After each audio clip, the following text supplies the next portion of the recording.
No, if you feel attacked, I'm sorry, Chair. Apology accepted. Honourable Lonzi. No, thank you, Chair. Want to take this opportunity to congratulate the newly appointed board of the NYDA, the appointed chair, the deputy chair, and all the board members. I think you did say, Chair, I'm sure they've hardly finished a month or they've just finished a month. So it's a fairly new board. So we won't have much really to speak to, just a few points that we'd like to cover. But we must send a warning to the new board chair that we're going to be watching them very closely, as we've done with many people in many interactions that we have. We hope that they have joined with the right intentions to develop the youth of South Africa.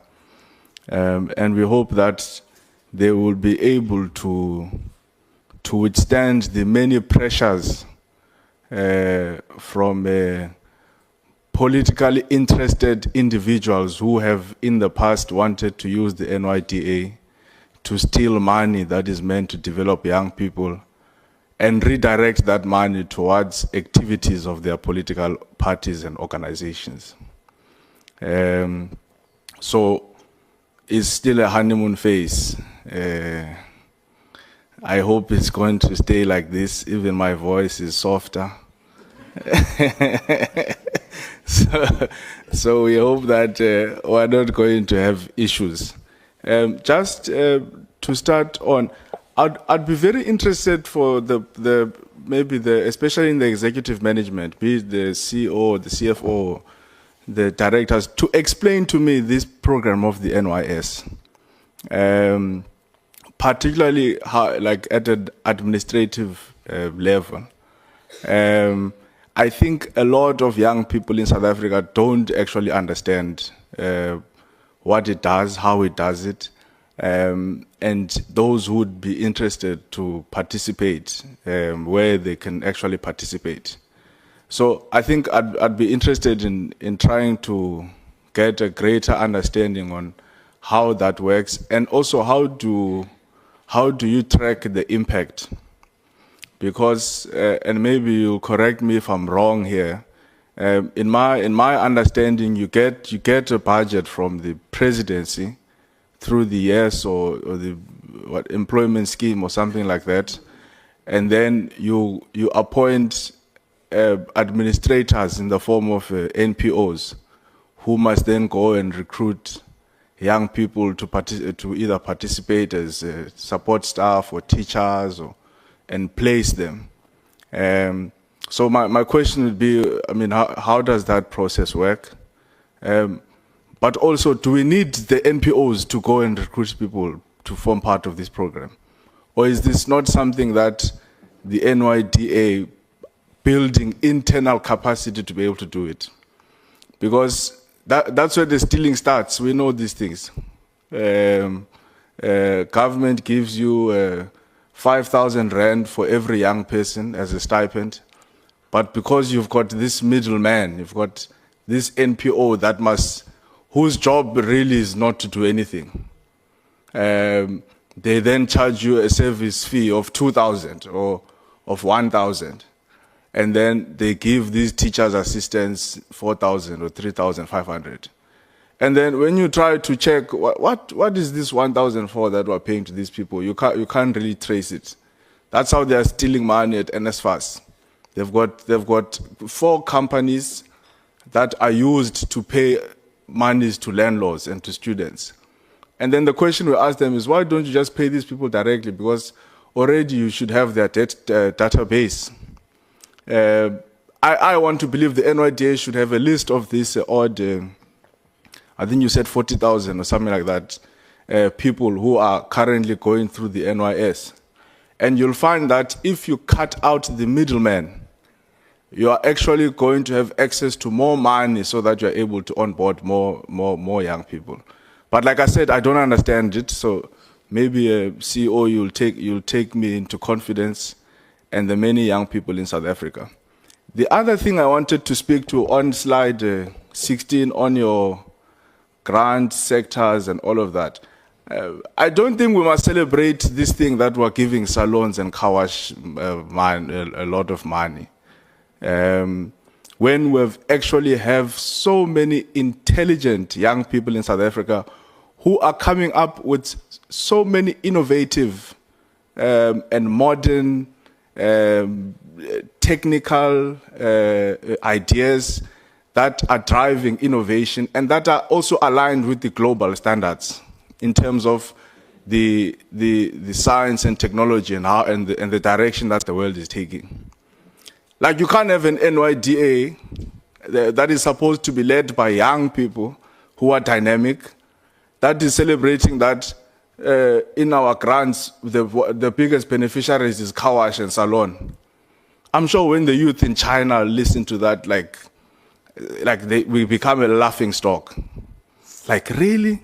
That's what you came up with? Like, you give the car wash grants, and then you celebrate that as something that must be. So, please, I think we really need to move away from that. There are young people in farming. I see here, this is good.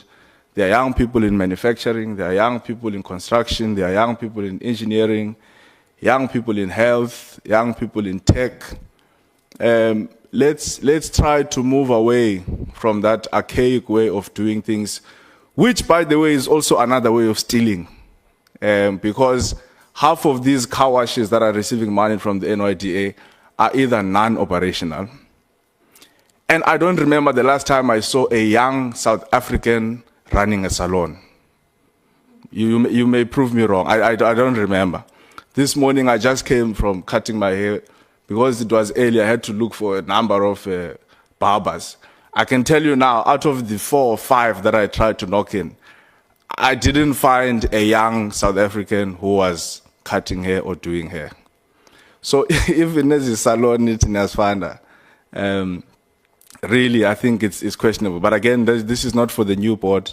It's a legacy thing that I want you guys to really look into. The second last point that I'll want to make is that I agree with the sentiments of the former speakers. We need to try and, by all means, to make the NYDA more accessible, especially in your rural and township communities. You see, you're going to operate in a very difficult environment as a new board because there's a huge trust deficit between the NYDA and the people of South Africa in general. And you can't blame them because there's history to prove that. Like, people just don't trust you. Chair, I mean, you just entered office, you have not done anything wrong, already we don't trust you. Because we have a history with the NYDA and how the NYDA has been used when it comes to appointments to certain posts. People put their friends, people put their comrades, people put their family members. So you must appreciate that you then have to work extra hard, not just to democratize it and be seen to be opening up, but you must be seen to be doing it as well. So it's not enough to simply say, no, but we open up, we advertise, we do all of this, we try to make this thing. Like, you must take a deliberate decision that you must be seen to be opening up the NYDA to ordinary young people who are not politically connected, who are not ANC, who are not EFF, who are not any, just ordinary young people in our communities that would like to seek support from the NYDA. And the last point, because the chair, it was not in my notes, but you mentioned it, so I thought I may as well bring it up. So I think the big issue that South Africans had with the Scorpion Kings partnership was not necessarily the partnership itself, but the issue they have, number one, of course, is that they are not sure how the people who participated would have participated in that program. And again, that's an offshoot of the trust deficit that you have lost as an entity over the years, not necessarily you guys as individuals. Already, if you come out and say, we've got 50 people that we've given 50,000 or whatever, already the assumption is that you have given that money to your friends. So there's that trust problem. So when I say You must be seen to be. It means you must go the extra mile in demonstrating some form of transparency and accountability every time you do these things. But secondly, the other thing is that they perceive you to wanting to be aligning yourself with big brands and big enterprises and big events, when you should actually be taking Scorpion King's minds to the villages. We don't have a problem with the NYDA partnering with DJ Maporisa or DJ Kabza. Those are legends in the industry. And we do also believe that you guys must play a role in the creative arts. But as opposed to wanting to opportunistically jumping on the bandwagon, you take those minds, you take those expertise, and then you take them to Limpopo, you take them to the villages in KZN, you take them to Eastern Cape, you take them to Alex. I'm sure no one, it's not that, because now it's like we don't like Amapiano. We like Amapiano. Unfortunately, we couldn't attend, but we would have loved to attend. But I don't think people have a problem with NYT assisting. But if the narrative had been, we went into Tembisa somewhere, we found a group of 5 or 10 boys who don't have a studio, they don't have headphones, they don't have CDJs or whatever, and then we went inside there and we tried to assist them with tools of trade. I think that is a much stronger message than wanting to jump on the big partnerships. Of course, the big partnerships are very important because that's likely where the capital is going to flow from, brands and all of that.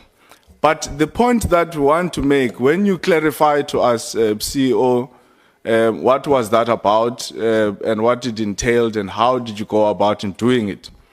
I think the main message here is that let us go and empower these forgotten young people who are not in the mainstream, and then let's try to bring them in the mainstream. And then if we've got a relationship with people who are influential in the mainstream, let us try to capitalize on our relationship. If you've got the phone number of DJ Maporisa, comrade CEO, call Maporisa and say, hey, Muna, there are some Likompo artists in Limpopo.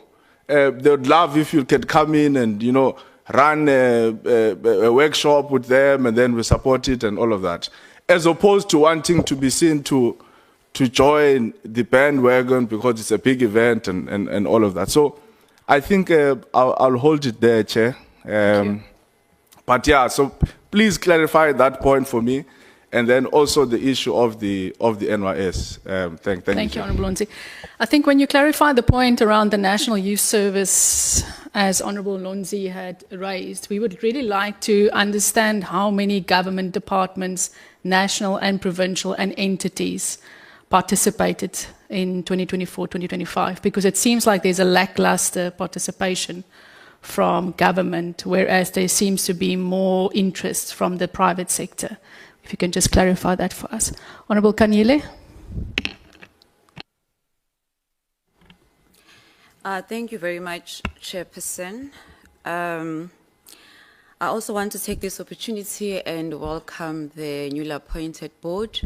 And in the words of the Chairperson, we have put our trust in you, and we are hoping that you're not going to let us down. And you have our full support.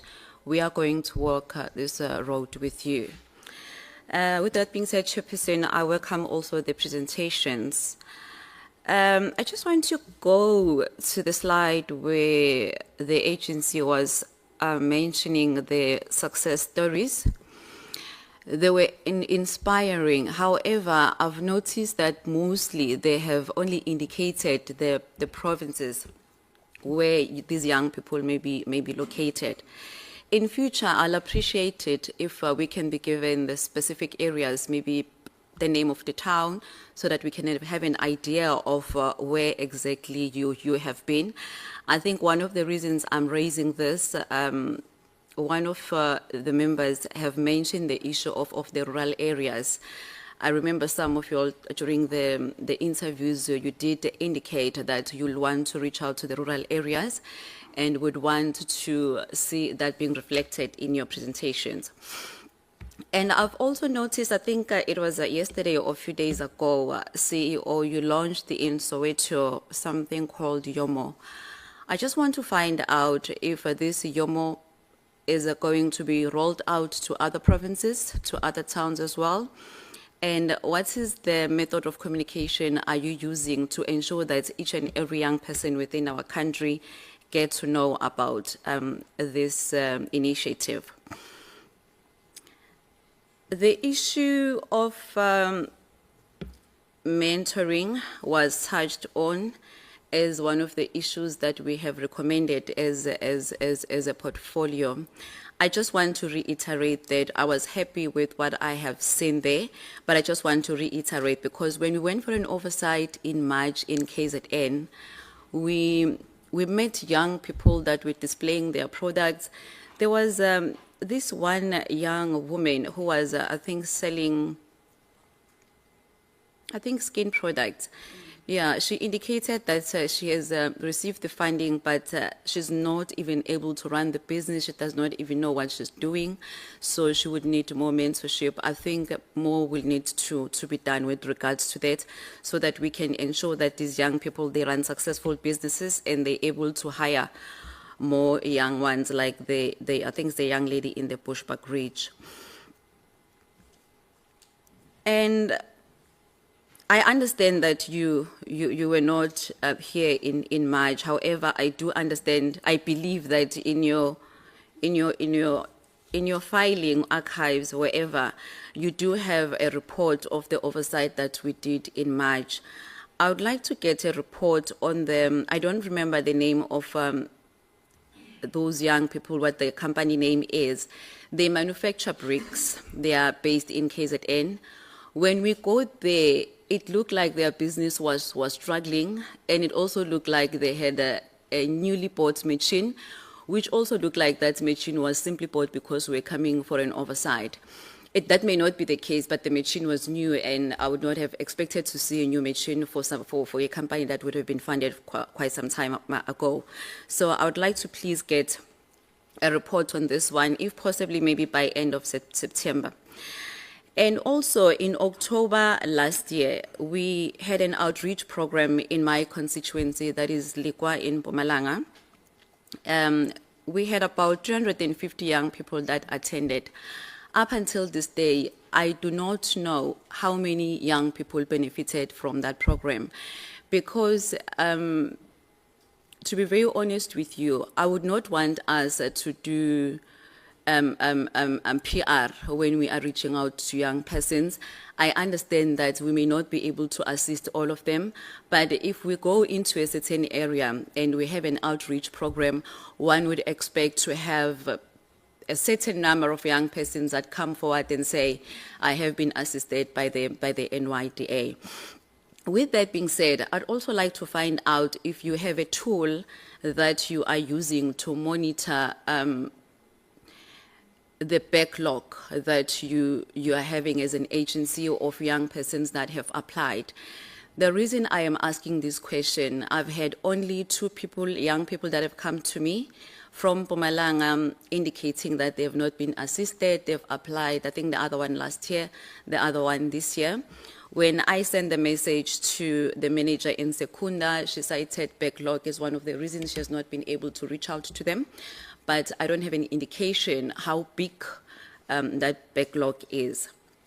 Also, you have indicated that you are going to be partnering with the municipalities to ensure that you reach out to as many young persons as you can.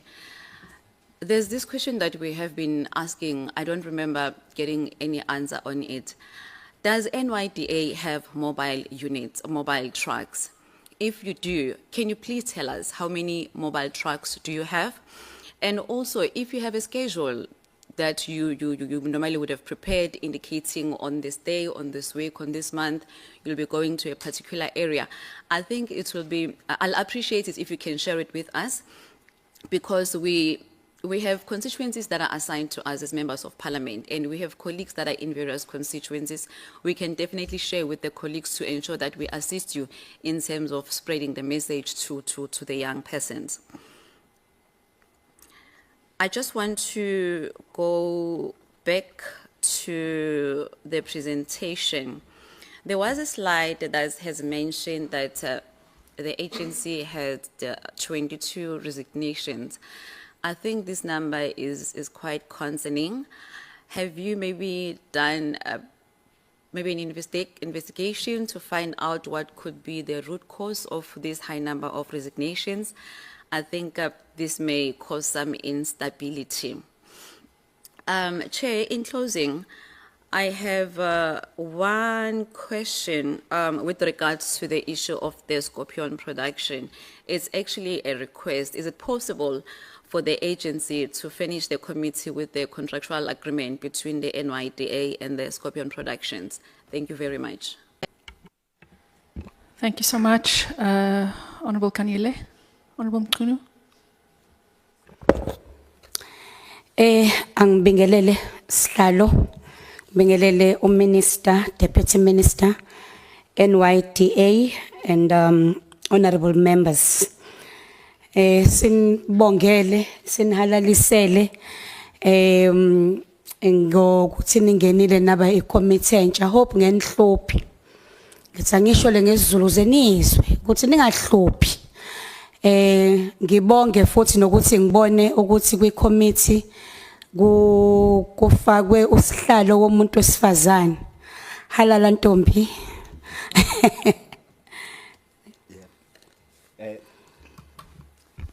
I greet you all, honorable members, and I want to start by saying that I congratulate this newly appointed board, and it is very inspiring to note that the chairperson is a woman, and congratulations to you, young lady, and I am hoping that you are going to work very well during your tenure.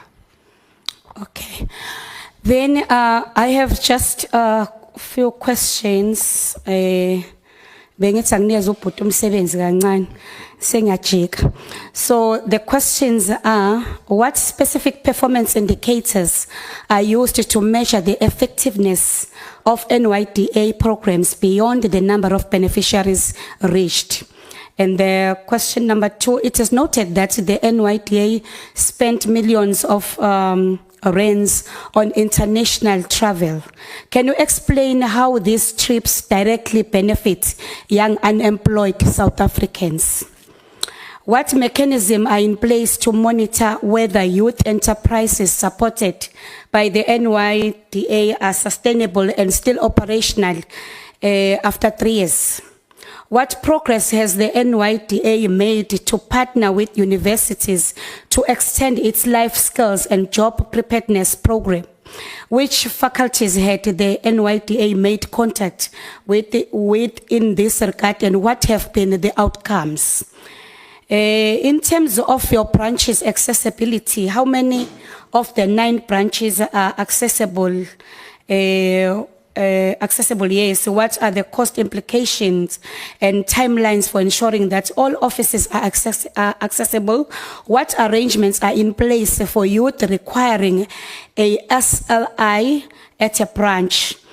Can you explain how the NYDA is coordinating with other government departments to avoid duplication and wastage of resources in youth programs? The last question is, it's about awareness campaign on GBVF in Q1 2025-2026.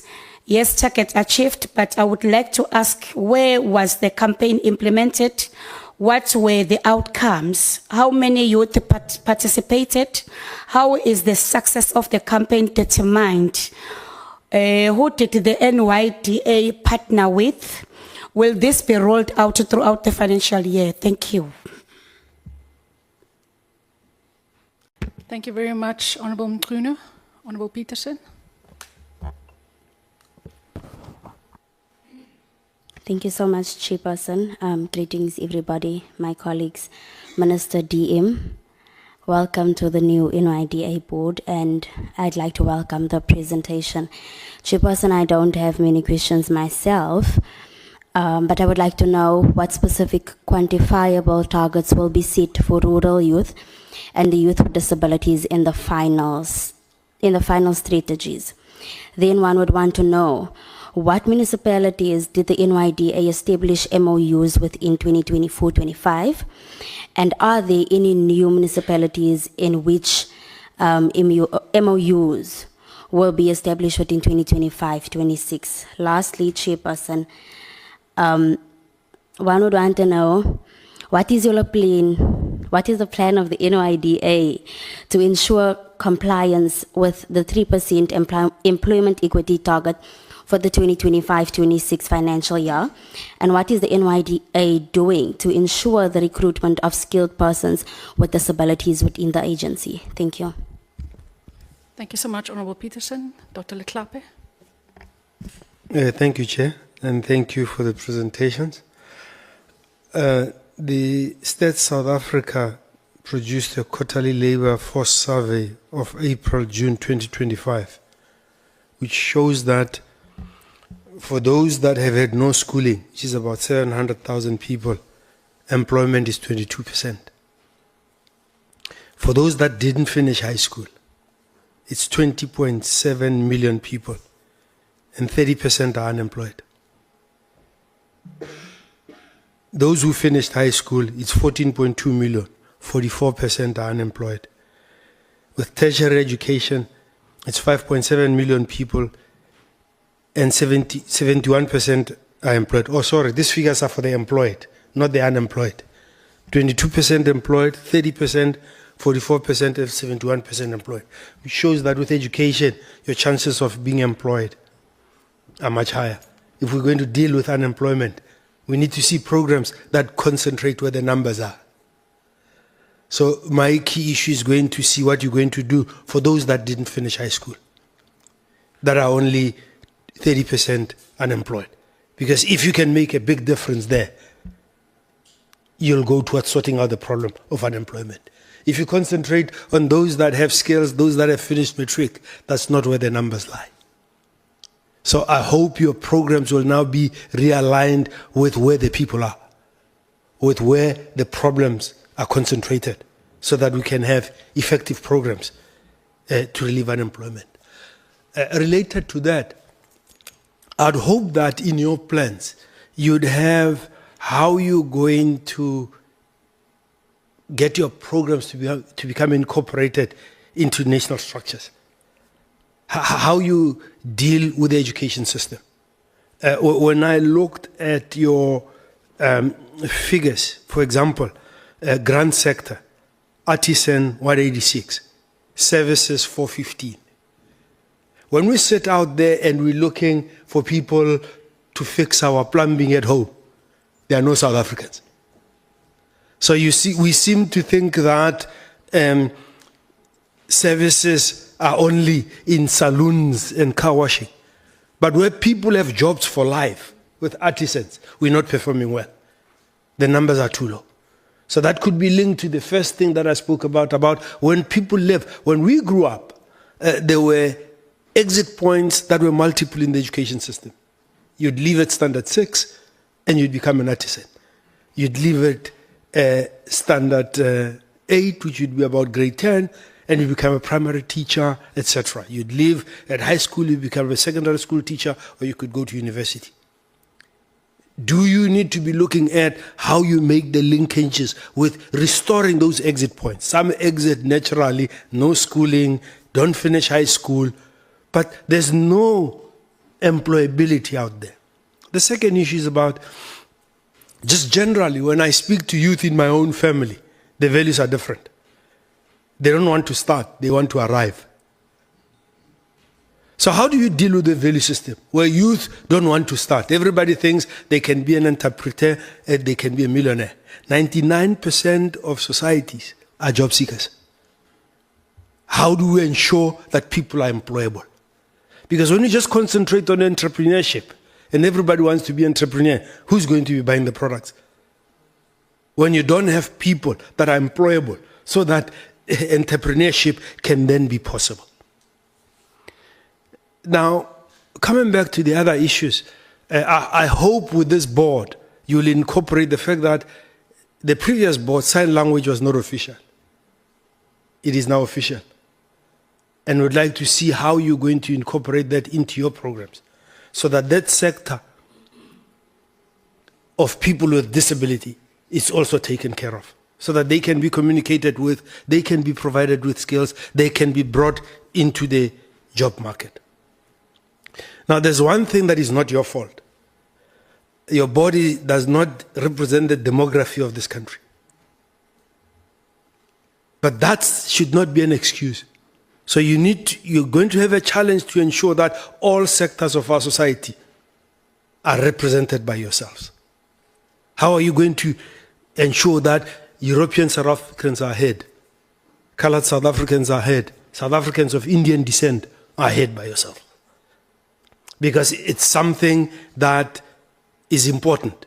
Even just in terms of your employment, you need to be more representative of the demography of this country.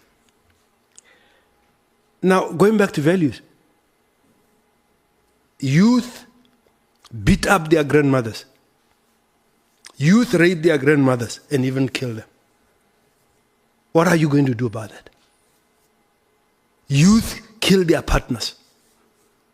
You've had a 31-year-old father rape and kill a 4-year-old daughter. You've had a mid-20s young man go into a shebeen, stab his girlfriend to death, go home, stab the current girlfriend, having killed the ex-girlfriend. The list goes on and on. You had a 30-something-year-old kill a 30-something-year-old wife who was an achiever and a doctorate because they can't achieve. What are we going to do with the issue of the values, the gender values, how males view females? It's not that old people like myself don't kill their partners, but the numbers are stuck amongst the youth. What are you going to do about that? Second last, the issue of drugs amongst youth, gangsters. Remember, we asked questions in your interviews in relation to that. Youth development can't just be about jobs. It has to be about values. It has to be about how do we deal with gangsterism, which is more prevalent in particular communities that might not be well represented in the board and in staff members. But they are South Africans.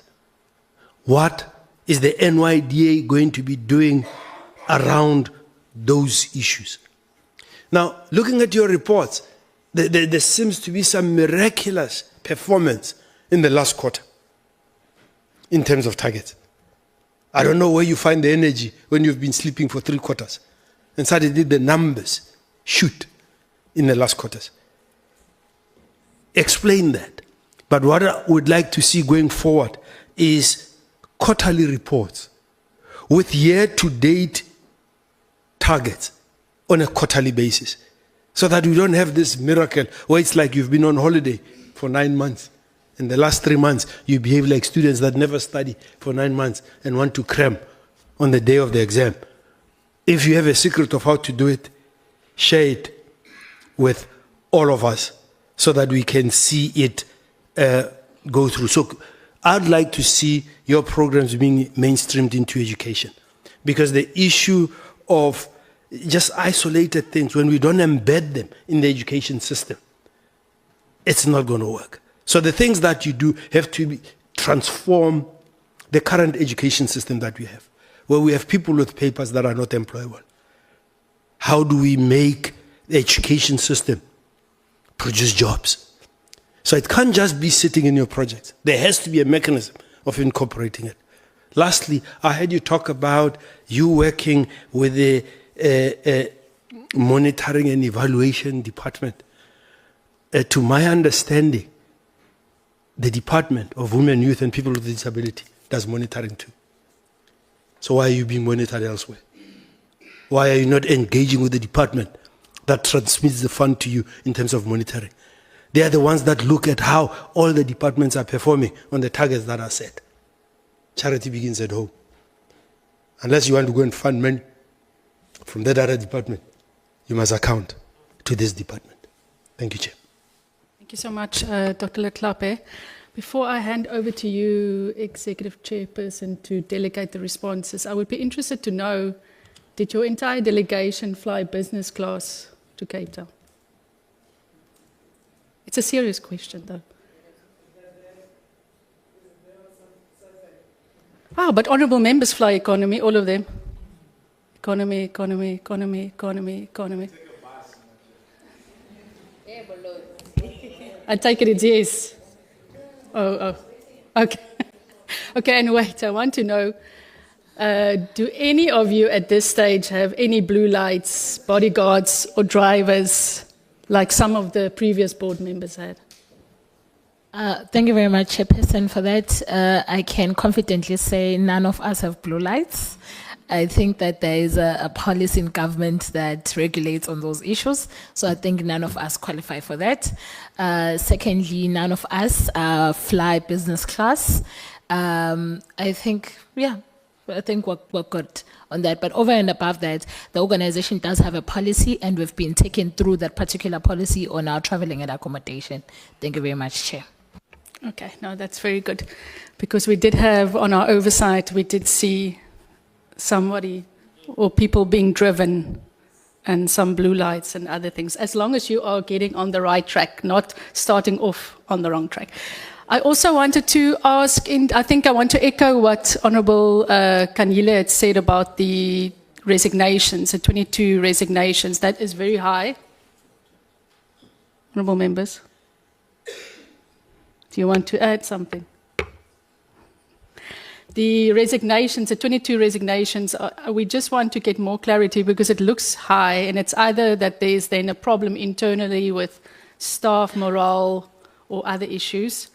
Also, your employment of persons with disabilities at 1.8%. I did hear the 3 people that will now be employed, but I'm not certain whether it then takes us to that minimum target, government's minimum target for employment of persons with disabilities. So we really need to do better there. And then also it goes to your grants. 22 out of the 2,069 grants, only 1% of grants allocated to persons with disabilities. And then I heard the presenter saying persons with disabilities should take these opportunities. But my question is, how do we make sure that they are aware or able to access these job opportunities? Then with regards to your 4 programs, we've seen an over expenditure totaling 17 million. So I would like to know, what is the reason for the over expenditure? Is it bad forecasting? Is it bad planning? And we see the over expenditure then also going into Q1 again. So what will you be doing to ensure that the over expenditure doesn't continue? And then lastly, it might be a bit of a sensitive issue, but I think also we have to discuss the issue, and it was partly raised by Honourable Lonzi. Many young people are crying out saying job opportunities in South Africa in the low skill or no skill job sector, whether it's e-hailing, construction, restaurant industry, are taken up by foreign nationals. And Honourable Lonzi raised the issue of he went to 4 hair salons and not a single person is a South African. I think it's also an honest discussion that we should have in terms of the NYDA, in terms of what discussions, interventions are you going to lead at the level where you are now, that we ensure that job opportunities in South Africa are available for young South Africans. So maybe just also your thoughts around that. Because let's be honest, these days if you go to a restaurant here in the waterfront, you will not be served by a South African. If you get into an Uber, you will not be driven by a South African. If the Checkers delivery guy is coming with your parcel, it will probably not be a South African. Those are all job opportunities. Hair saloons, not being run by young South Africans. So maybe just what ideas or policy solutions do you think we can drive in this regard? But you've got a lot of questions now, CEO. I think, are you ready to take them? Yeah? Do you want to add? Okay. Thank you very much, Chair, and apologies. I know we're not supposed to ask once the chairperson has spoken, but I just wanted to find out on the 2 targets that they managed to achieve out of the 4 within, I think, the past 2 or 1 month. Just want to find out if you can just clarify what were those targets that were met and how did they manage to meet them within such a short period of time, and what prevented them from meeting the other 2 targets and having 100% targets being met. And the last part would be, I would like to get the view of the NYDA on how to address the issue of job scamming, but also human trafficking amongst the youth, seeing that young people are affected by high unemployment rates and they are the ones who fall victim to these scams and opportunities or misleading opportunities, and what do they think should be accountability measures put in place for those who are promoting and benefiting in financially or in other ways from promoting these scams? Thank you very much. Thank you, Honourable Whip. Back to you, Honourable Lonzi. I'm very sorry, Chair. I just want to clarify this point so that people don't think I'm some Operation Tutula or any of those non-progressive movements. The point I was making on the salons, Chair, is that if the NYDA is celebrating that majority of the grants are going to salons, I hardly see a salon that is being run by young South Africans. So I was questioning the legitimacy Okay, we know of the those EFF. of those grants, yeah. So that Yeah, don't worry. you don't. We know that you are the only tomorrow. ones. The EFF is the only ones that don't see all I jobs. must not be misquoted. We- Yeah, soon enough you'll be in trouble. It's okay, Honourable Lonzi. We remember last time you were here and you were seated there, you were dragged out. I don't think it will happen today, so it's fine. Over to you, Executive Chairperson. Thank you very much, Chair. One must welcome the inputs and the questions that we have received from the honourable members. I'm just going to request through the CEO that we have first E.D. Mafigi to respond. Then we're going to have E.D. Nzigi responding on the NYS project. And then we're going to have the CFO responding on the issues of expenditure. Then we're going to have Mr. Bango to also respond on some of the questions that have raised, particularly on issues of targets, and how the two targets we've been able to meet them in that short space of time, and the other outstanding targets. And then from there, we're going to have the CEO, the Deputy Chair, and then our end. I think if that is allowed, Chair, if we can proceed in that manner. Thank you very much. Thank you, Chair. So the first question that I will respond to is the one that relates to labour turnover. The number of 22 resignations that we had over the past year. So we do conduct exit interviews, Chair, when employees leave. And I'm looking at the stats right now in terms of the 5 reasons that were quite common when we were doing our exit interview. One being career advancement. The second one, which was quite high, it was lack of recognition. The other one, they were looking for more pay, so they were like seeking a higher pay. The other one that we had, it will be personal reasons. So this is where they will not disclose what kind of reasons. So it's under other, and then you select personal reasons. The last one was the issue of better benefits. So I think comparing to what we offer as NYDA and what is offered by the market out there, so that's why they will tick that box of saying better benefits. And then the second question, Chair, around persons with disability, especially the employment equity targets around that, which was increased from 2% to 3%. We still have not met that, yes, Chair.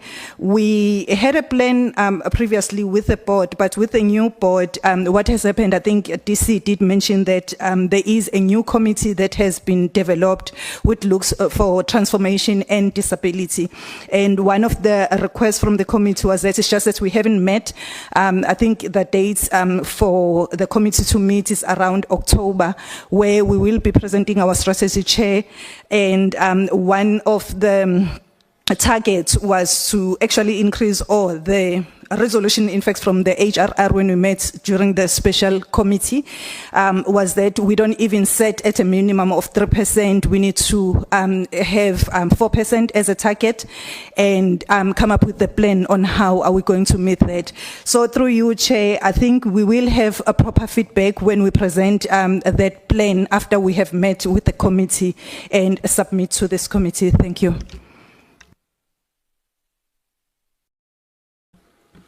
Thank you very much, Chair. I think on the question on National Youth Service, the answer will be in 2 parts, if you allow me. And I would therefore also request that the question on the revitalized National Youth Service be also answered by the head of NYS, Mr. Mondre Hardnick. But just to give context that National Youth Service is not new to the country in terms of how it's designed and what it's meant to address in the country. When the National Youth Service was designed post-apartheid in 1996, the white paper was speaking to how the program should be addressing issues of social cohesion, patriotism in the country. The program was designed in such a way that it really focused on how we redress issues in the country and introduce voluntarism in the country. It looked at three aspects of addressing, firstly, the morale of a person in terms of how they participate in their community. But it also looked at, firstly, the character. It looked at service, how the young person would provide service in the community where they come from. But the emphasis would have been how this young person exits into an opportunity to have a sustainable livelihood. But over the years, the program would have evolved because of how the country, would have also grown in terms of the economy and challenges that young people would have faced. Fast forward to 2022, the President launched the Revitalized National Youth Service Program, understanding that young people cannot live only because of the scourge of unemployment that the country is facing, cannot just live on an incentivized type of a service program. An incentive would have then been introduced for those young people to be able to go to service in their own community, addressing and assisting on infrastructural incapacity issues that would be there in government, the private sector. Hence, the emphasis now is that we ensure that young people are placed in community centers, hospitals, various sectors across government. Then the NYDA would have then also partnered with various departments. So it would not only be a specific sector that we're focusing on. For example, if I can tell you about the DSEC program, the department, our partnership with the Department of Sports, Arts and Culture, where we've got 300 young people that are in the arts sector. This is the second phase of the program, wherein young people are placed in arts centers across the country. The purpose there is to expose these young people in the different aspects of the arts and culture space so that they can be able to be exposed. They perform in arts centers, they perform in theaters. Some of them would have done very well and traveled, the world, graduating out of the same program. The program is fully funded by the Department of Sports, Arts and Culture. I think acknowledging that what Honorable Lonzi said, that it is very important for us to probably maybe speak more, right, about such programs and elevate some of the work that we're doing with some of these beneficiaries, because it would be similar to what we would have, been doing with the event that would have taken place over the weekend. But the emphasis here is really on service that gives young people an opportunity to transition to employment, entrepreneurship, opportunities in higher education, because National Youth Service is not really about this young person getting employment. It's about them transitioning into an opportunity that will better their lives. And we've seen many young people coming out of service opportunities being better employees, being better entrepreneurs, because they would have been firstly trained on the character, and they would have understood what patriotism means, because they would have assisted where they come from in their communities. They would have contributed directly to government. They would have contributed directly in the private sector. I would allow my colleague to speak a bit about the Revitalized National Youth Service Program, but just to maybe speak on the targets, the 2 targets that would not have been met at the time when Q1 ended, specifically as it relates to the grant program and the youth with disabilities as part of the grants program. At the start of the financial year, we would have obviously been putting together a strategy as it relates to disability. And we would have acknowledged that in addressing issues facing young people with disability, we really need to be sensitive in terms of the resources that they need, forming strategic partnerships with organizations that better understand what they need, how they should then therefore be assisted. We would have then spent the time to formalize those partnerships, work together, and this would have assisted, because in terms of the type of businesses that we would have, assisted these young people to form and fund, we would have then spent time in terms of training. You would have seen on our social media that in Limpopo specifically, we would have recently done a pitch and polish. Actually today, young people in Toyando are participating, young people with disabilities are participating in a pitch and polish.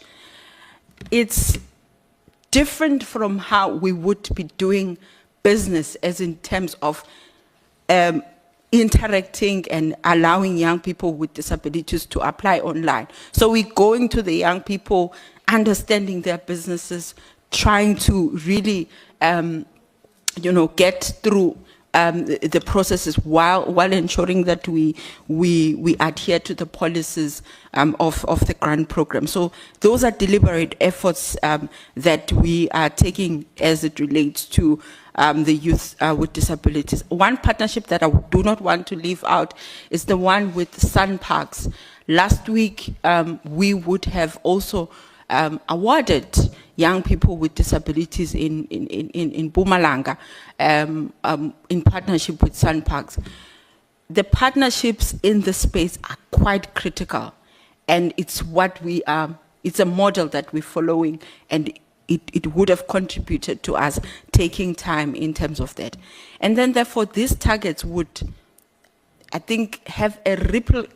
I don't think it's there, that they have a ripple effect on the job sustained, that which we would not have achieved. So when a business is funded, we also measure the number of jobs that business creates, and that takes a month after the business is funded for us to be able to do quality assurance, visit the business, report on those. That is why we are confident that by the end of Q2, we would then be able to report and achieve those targets that would not have been met.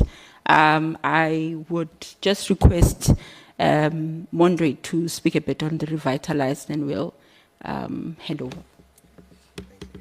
Honourable Chair, honourable members, thank you very much. So the Revitalized National Youth Service was really designed for young people to gain practical. In Chris Hani Baragwanath Hospital, we know that some of the state government departments lack resources. We have 50 NYS participants currently supporting with laundry, with ironing, with meal preparation, because there's a lack of resources in that particular area as well. So the aim is really to provide invaluable work experience and also to strengthen service delivery.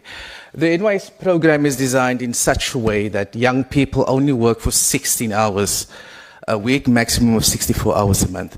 We allow them to work 16 hours or 64 hours a month because we want the young people of South Africa to find time to fend for other hustle opportunities, for example. If you look at a DJ, for example, while he's doing his NYS stint during the week, on weekends, he can be performing DJ. For Take-A-Lot, for example, when it comes to e-hailing, Take-A-Lot, they were looking for photographers. So we have over 4,000 young people on the NYS in the creative arts space. So those people, young people can now, in their spare time when they're not doing the NYS program, actually perform an additional hustle and actually earn an income by taking photographs for Take-A-Lot, for example. The NYS is really focusing on 3 pillars, which is service, skills development, and then we're also heavily focusing on transitioning opportunities, because we want the young people on the NYS program actually move from learning to earning after the 6 months program. We don't want them to go back into the system and being unemployed. That's why we partner with government partners like UIF and Labour Activation Program, the National Skills Fund Program. So during the 6 months stint, the program is for 6 months, the young people also gain practical skills that is in demand. We partner with UIF and NSF to provide demand-led skilling to young people. So after the 6 months program, they do the service and the skills development. They actually walk into some form of job. The agreement with UIF is a minimum of 24 months. So in different sectors of the community as well. Honourable Lonzi, yes, we do work with 10 what we call implementing partners, and those are grassroots NPOs. And I think the reason why we are working with them is, you know, as the NYDA, we don't have the capacity to manage 40,000 youth across South Africa. These NPOs went through a whole procurement process, and we had different criteria for them. They had to demonstrate they had the capacity to implement, they had the capacity to pay stipends to over 2,000 or 3,000 young people in South Africa. They, grassroots NPOs, they know what's happening in the community, they are working with the community, and they know what the needs are in the community as well. I think a key aspect here is that from the NYS budget, over 80% of the NYS budget is going towards stipends to the NYS participants as well. I think I'm going to stop there. Thank you, Chair. Thank you. Thank you very much, Chair. I'm just going to quickly answer to the expenditure leg. Yes, Chair, the agency at the end of the last financial year is reporting a financial deficit, but the nature of that expenditure was predominantly the project disbursements. You'll see the year-on-year variance that because of the higher demand of the products and services of NYDA and the activities that would have taken place towards these projects, we did see a high increase in the project-related costs. They also clearly broken down in our financial statements in terms of the nature of it, but mainly it's the project-related costs. Now, why is that then causing a deficit? It is because, of course, as we reported last financial year, the agency did not realize all the donor funding that it had planned to break even. Those were not lost, as we've presented. They rolled over to the new financial year. So what had happened is that that deficit would have been better controlled had all our donor funding realized in the same financial year. In Q4, we saw some commitments that were not signed off. We also only saw some commitments only in phase 1. And what you would see, Chair, in Q1, that jump from the donor funding that we anticipated of 80 million, and the 80 million we were able to close off.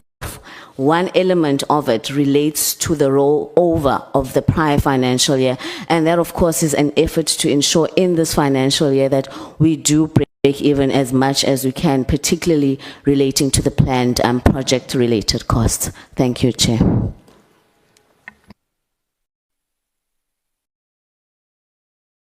Sorry, Mr. Bango, can you respond? Thank you.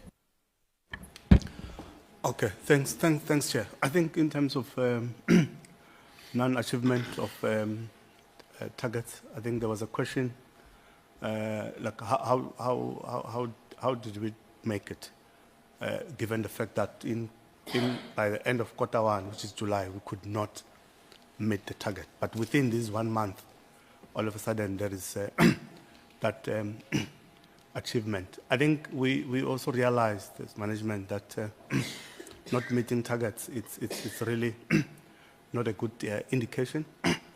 So what we did, we then dedicated a team, because some of these special on persons with disabilities and grant, they were in the pipeline because of the volumes waiting for a QA process. But we then agreed that, look, let's dedicate a team that is responsible for quality assurance, and let's direct that team to just deal with the QA packs of grants that were initially submitted during the quarter. But because we had to go through, making sure that are we paying the correct person, it's all the necessary documentation that is required are being attached and all of that. So I think that's also one thing that assisted us, and we set a time frame to say, look, by end of August, I mean, those officials day to day, we had to bring them on board to ensure that those targets are being met. I think also there was another comment around why miraculously there was a sharp shoot of achievements looking at the previous financial year in terms of our performance. I would say, I think, Chair, if you look at our performance in the previous financial year from quarter one up to quarter four, I think where we had a challenge, it was around the voucher program. But we then put a mitigating factors, as I've indicated earlier on. It's also an area where we work with one of the partner, which is called Facet, which is one of the CETA a program to actually assist in terms of the training initiatives, because also the volumes of young people that are participating in that program, it's quite huge. I think also there was another question around the issue of, in program one, I think there was a KPI around the GBV, I have to say, where did we do it, what is the impact? I think on that one, I can say we can also provide a written submission. But that program, it actually happened in the Northwest, together with one of our branch collaboration in that area. But in terms of the impact thereof, I think we'll submit a report, and well, it was attended by young people. There was also another question around what key measures are we putting in place to measure our performance in terms of implementation, whether to measure whether are we doing well or not doing well. I think just also to give an example, Chair, I mean, our aftercare post-disbursement, we've got also what we call a post-disbursement report. So once a grant has been disbursed, in terms of our policies, within 30 days, once that young person has received the goods, or that grant has been paid towards a young person and the goods have been received, as the NYDA, we follow through. We don't wait for 2 months or 3 months, but within 30 days, as stipulated in the policy, we follow through with that young person to go and verify as to whether the correct goods that were ordered by the young person in terms of the support, financial, was it received? Is the young person up and running in terms of that project, so that that business will become sustainable? And we do not allow, these type of businesses to actually fail. Even some of those that at times they have some challenges, because in terms of our policies, let's say maybe a young person has applied for a low threshold grant, maybe below 50,000. We also encourage them, so that they can keep on, that momentum to keep their businesses within the greater heights, to even come for a second time to apply, so that they can grow their businesses. Understanding that also, the budget that we've got, we have to share with quite a number of young people. But that's one of our priorities or key performance measure that we've put in place. But we also, from an M&E, which is our monitoring and evaluation quarter to quarter, we analyze, we assess this data. We look at our reports. Like currently, we are also going to look at the previous 2 to 3 years in terms of the grants beneficiaries that we've provided support in the past 3 years. Where are they? How many of those that have dropped off? What were the challenges? So that we can see how we can, but in particular, when it comes to grant, we strive that we must not even wait for the past to do it after 2 years, but every year or once, there's a large number of those young people that we have supported. How are they doing? Where are they? And what kind of support that you can provide so that they sustain their businesses. I think also on the persons with disability, I think there was that response from my colleague there that, this past weekend in Mpumalanga, there's over, I think, around 35 young people in businesses that we awarded grants so that they can, begin to initiate that business idea. And we'll keep on monitoring. And I can tell you right now, Chair, on persons with disability, since we have started even advocating within all our branches and also with our officials, that this is a business unusual because this group has been marginalized for quite some time and we cannot afford that. So I think our officials at branch level, there's quite also a number of pipeline. As we move along the quarters, second quarter and third quarter, you'll see those numbers. Even from an angle of employment, we are going to make sure that we upscale in that regard. And we attract more young people because you also have graduates in that sector. One of the official that the executive from HR is mentioning is a graduate who was unemployed. So we are putting all those strategies, even moving towards rural areas. It's part of our strategy in this administration that we are not going to leave behind young people, especially in the rural areas, because they are marginalized. Access to transport, access to opportunities, information. But as the NYDA, we will forge even partnerships with those that are in that space within those rural areas, so that we can support those young people. I think from my side, I'll stop it there for now. Thank you very much, Honourable Chairperson and Honourable Members. And I guess some of the colleagues as well for fielding some of the inquiries and comments, and of course the guidance and the input that we've received from members of the committee. One of the anchor comments and inquiries were around the board's approach to the question of partnerships. And of course, how do we strengthen the mainstreaming of youth development across various aspects of South African society, whether it be in communities or in the economy broadly. I think the rationalization, Chair, of the board is the acknowledgement that the responsibility or the role that the NYDA has is really located within a macroeconomic issue, firstly, of youth unemployment and unemployability. And our acknowledgement is that as an agency, given the coordination mandate that we also have of the sector, is that we do need a very well coordinated macroeconomic response to the issues that have been raised. And therefore that means that the NYDA alone as an agency would not be able to aid in ameliorating some of the issues that young people face at a broad scale across the country. And so part of the questions and the debates that the board has been having has been to say, with what we have, with the limited resources that we have, but the convening power that the agency has, what are the 20% of things that we can do that can deliver on 80% of the outcomes? So that's what then informs how we approach resources and how we approach strategic partnerships as well. And so that's why on the partnerships question, when we look at partnerships specifically, there's acknowledgement that we have limited fiscal resources. And so what the committee will then see in the work that the board is doing and will continue to do is that we'll continue to see more of these non-financial partnerships in order to leverage the capabilities and competencies of various actors in society.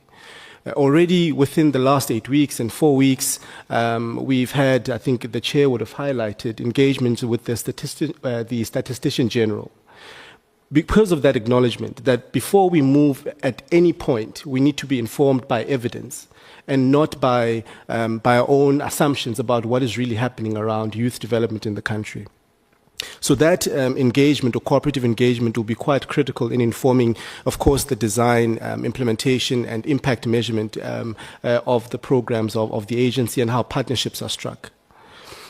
The second part is the integrated youth development strategy, and the work that is already starting within this quarter also becomes quite important, because together with our mother department and other departments as well, such as the DPME, the well-coordinated effort aspects is in relation to how do we then coordinate business as a sector, civil society as a sector,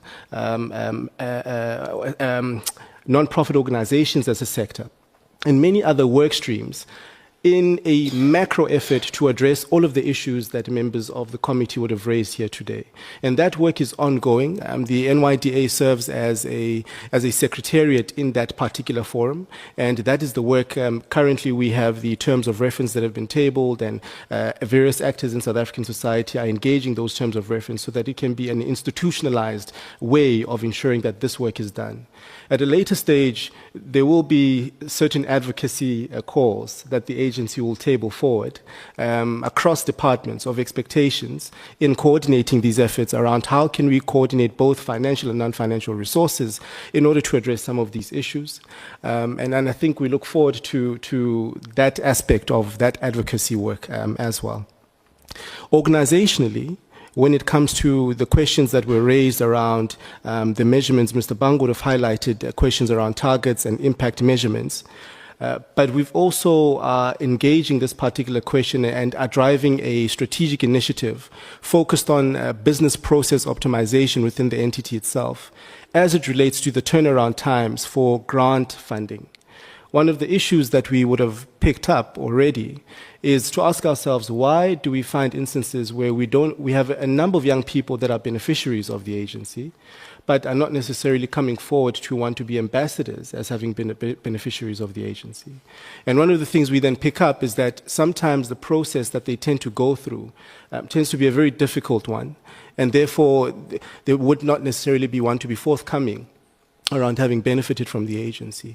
And so part of the work that we're doing now, through optimizing our workflows, just through processes at the first level, and also optimizing technology here and there in order to get faster turnaround times, is to create a more seamless customer journey for young people, so that once they go through an application process, we can say, this is the commitment. Once you start an application process, we can, in essence, guarantee that after X amount of time, that application process would either be approved or unfortunately declined. But it manages those expectations, and young people as customers would know what to expect and what not to expect from the agency. And therefore we think that would also feed into some of the marketing and comms and brand ambassadorship that we think is important for the agency as well.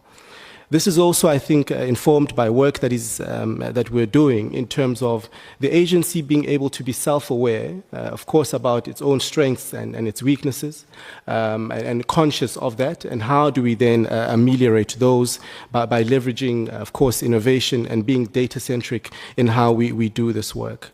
This becomes quite important because, Chair, it also will aid the agency to address the questions of young people that are located in rural areas. And how do we address the visibility questions of our branches and leveraging various forms, be it technology or telecommunications, and even the reach of the resources that we have more efficiently. The chair would have made mention of the concept of Panda Thursdays as a drive so that young people can have an expectation of when they can receive services at a specific time, particularly in rural communities. And so that is work that is currently underway in order to address those questions. Additionally, before I close, is also the role of, I think, community radio stations as well in broadening and the visibility of the NYDA. We think there's an opportunity there in working with the community radio stations. I think the doc would have mentioned the very important and difficult questions around the value system of young people. Yes, there are various efforts that the board and the agency will do at the socio-economic level in really scaling up its work. But we think that the values question really underpins that work. And we do think that civic organizations and, of course, traditional leaders play an important role in really fostering the kind of value systems that can create a kind of youth that, of course, would be able to build the kind of society that we wish for, acknowledging that the household is the basic unit of society.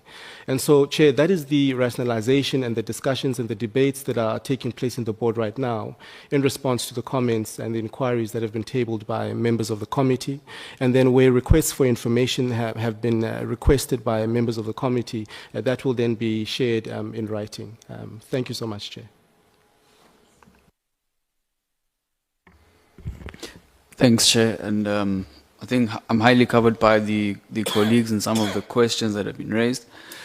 However, I think I just want to touch broadly on the question around investments and partnerships that the colleagues have asked about.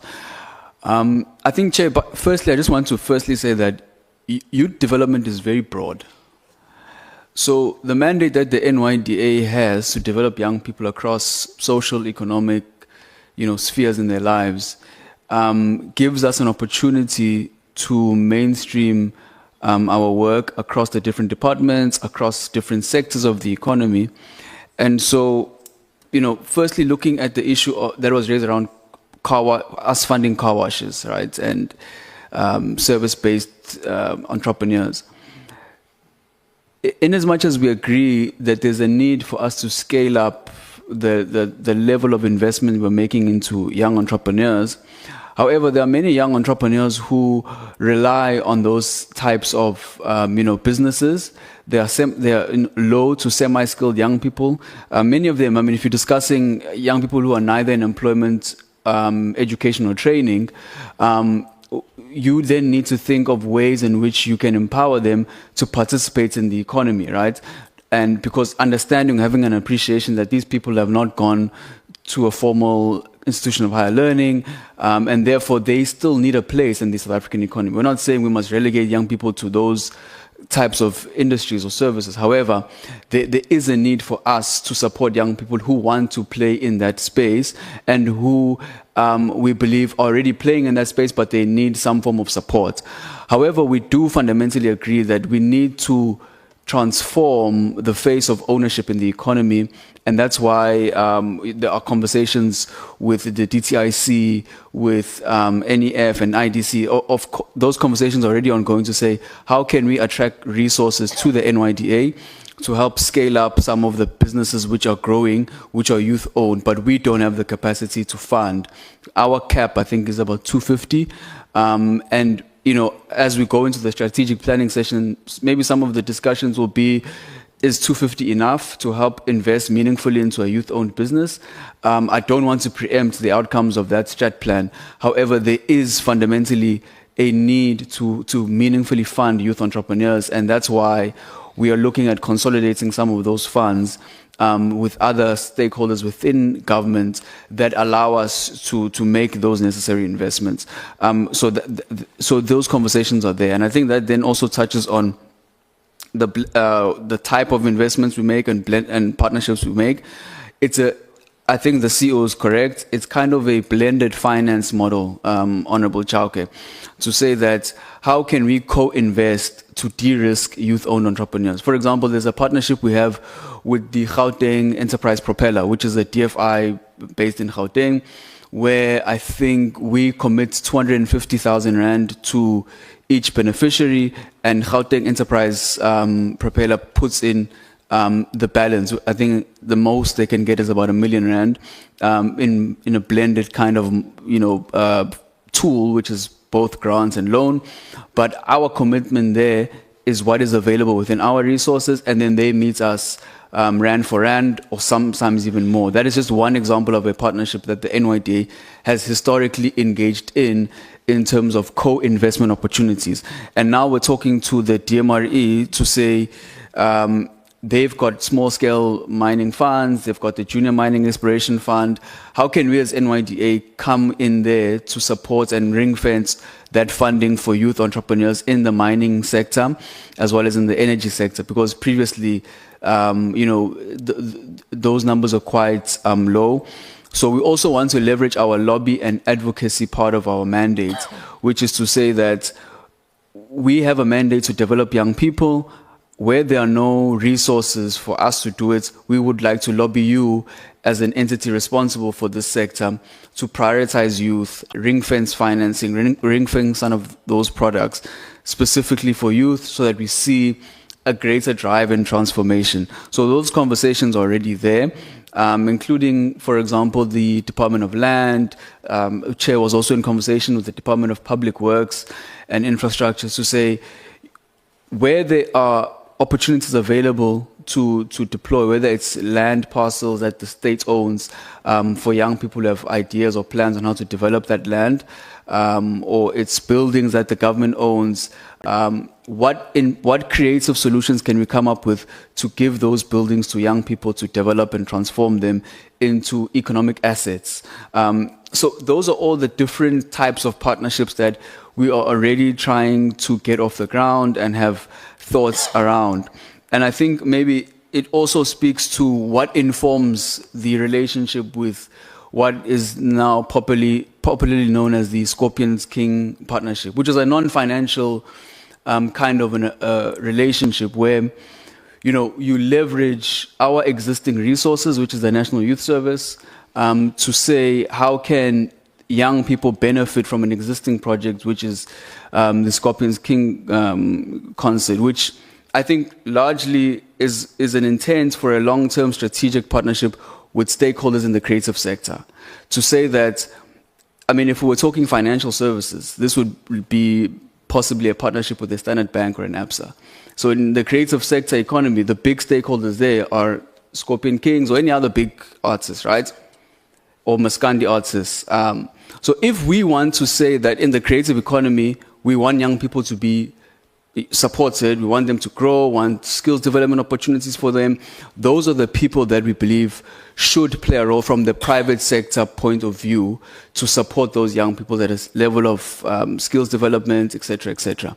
And there is a willingness on the sector and big players in the sector to work with the states through the NYDA, through Department of Arts and Culture, on how do you develop young people in that space and how do you support them meaningfully in the long term through very meaningful programs, and that commitment is there. So it's not a once-off kind of event where young people are sent to go learn skills on that particular day, but it is an intent for a long-term meaningful partnership on how do you develop young people in the creative economy and how can they learn from big players and strategic stakeholders in the creative economy for them to participate meaningfully.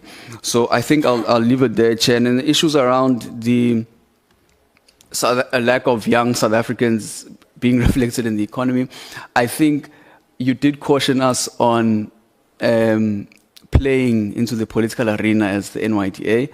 So I think that type of question, I'll leave it to maybe politicians to respond to whether or not at a political level, are young South Africans in the economy, are they reflected or not?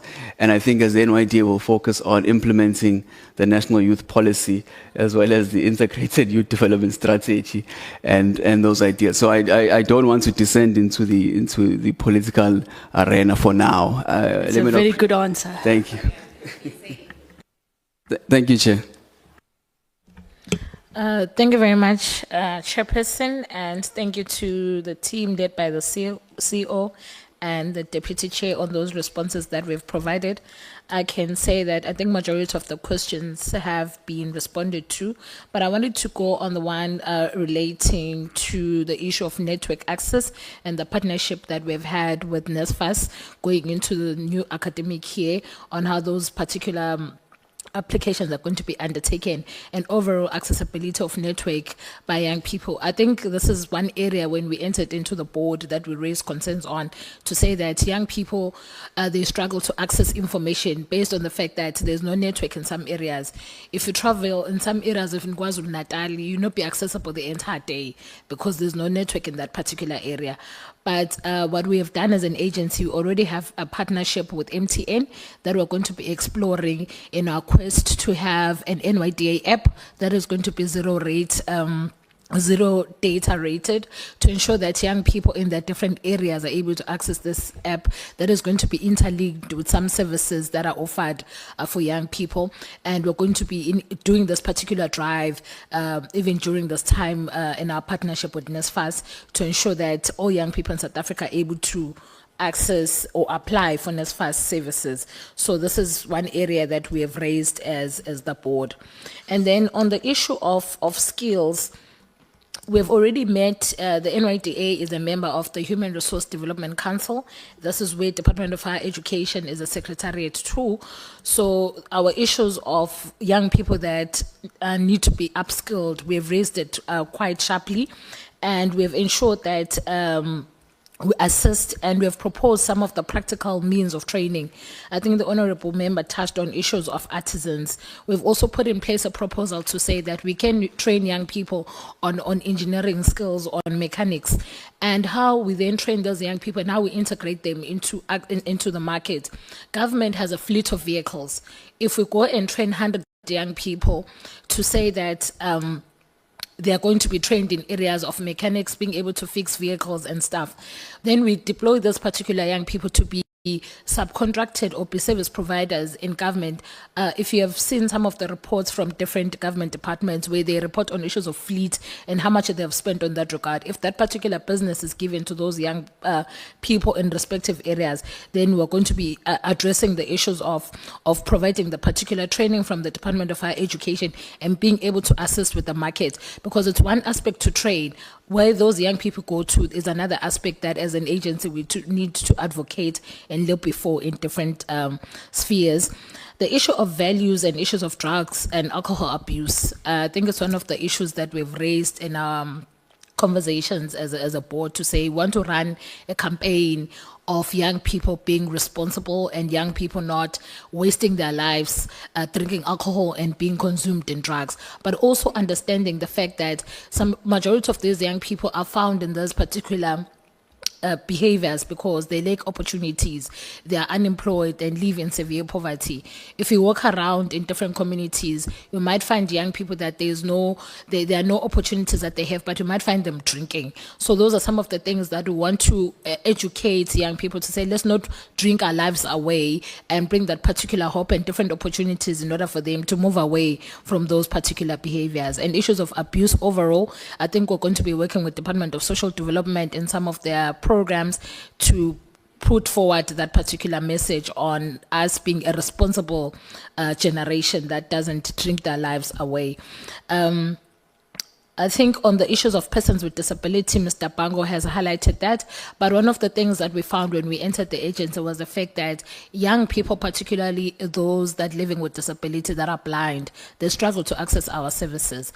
They're not able, we don't have the systems, there's a system called JAWS, I think that assists them, and in our current instance, we don't have those particular services. So it's one of the things that we're going to be pioneering to ensure that we increase the accessibility of our products, particularly for persons living with disability throughout the country.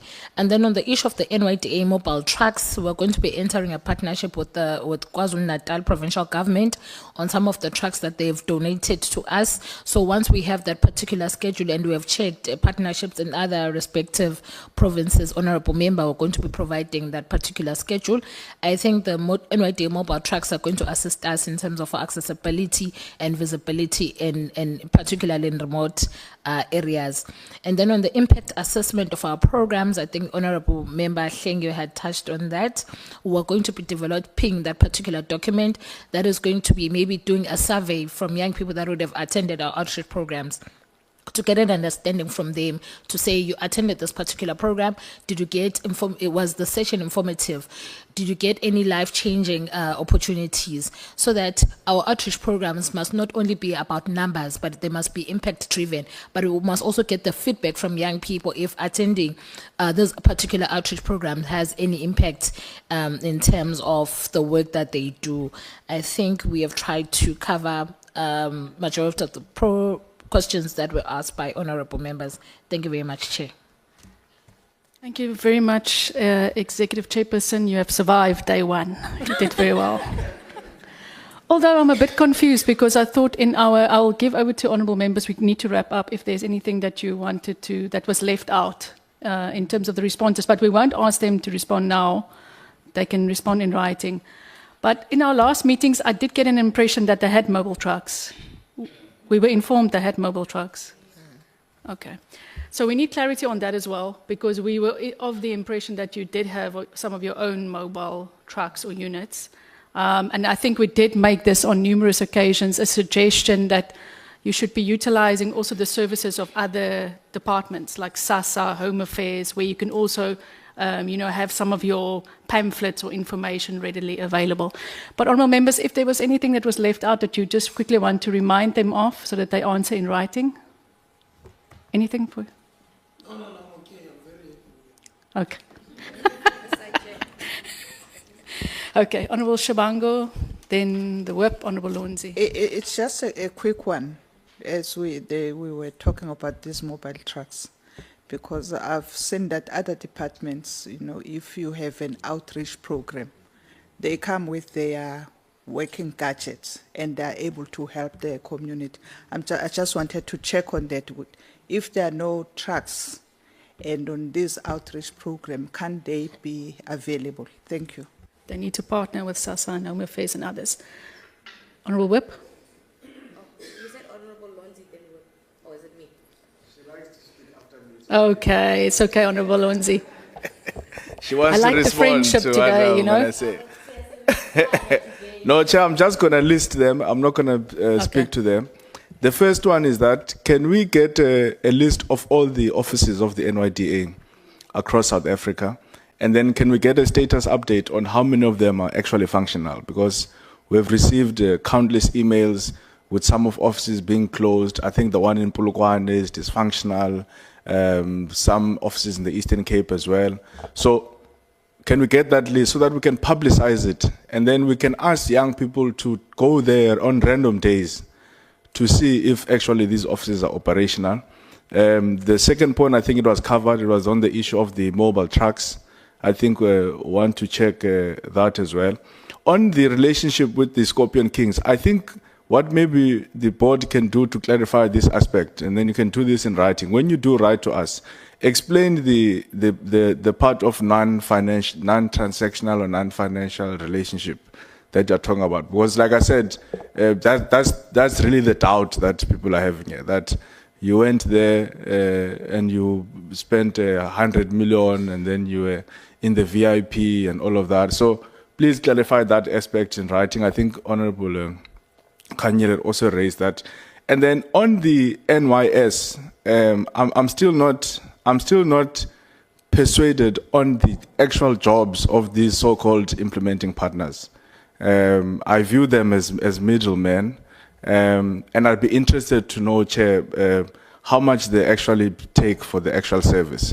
I did hear that they said about 80% of the budget that comes from government is spent on the actual stipends.